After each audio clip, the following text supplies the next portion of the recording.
Subscribe করে নিও। আর আমার ফেসবুক পেজ যেটা পূজা গাঙ্গুলি অফিসিয়াল, সেটাতেও তোমরা আমার সাথে কন্টিনিউ থাকতে পারো আমার আপডেট দেখার জন্যে। তো আমার এই বছরের ফার্স্ট কাজ বলতে গেলে, বিকজ আমার লাস্ট 2 বছর ধরে প্রচণ্ড শরীর খারাপের মধ্যে দিয়ে গেছি আমি, তাই মনে হলো যে না আমি অ্যাটলিস্ট একটা ভিডিও বানাই। তো আজকে আমি যেহেতু একটু সেজে গুজে আছি, মানে অ্যাকচুয়ালি আমার শ্যুট অনেক দিন ধরেই চলছে, কিন্তু আজকে আমি একটু টাইম পেয়েছি, একটু তাড়াতাড়ি প্যাক আপ হয়েছে, কারণ রোজ না হলে রাত্রি 12টা 1টা বেজে যাচ্ছিলো। তো আজকে একটু তাড়াতাড়ি প্যাক আপ হয়েছে, তাই ভাবলাম একটা ভিডিও বানিয়ে দিয়ে দিই।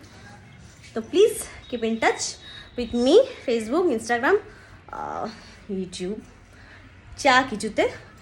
এইটার পুরো ব্লগটা খুব তাড়াতাড়ি আসবে। আমি যতক্ষণ শ্যুটটা কমপ্লিট হবে ততক্ষণ তো এডিট করতে পারবো না, তো এডিট করে আমি ডেফিনেটলি দেওয়ার চেষ্টা করবো।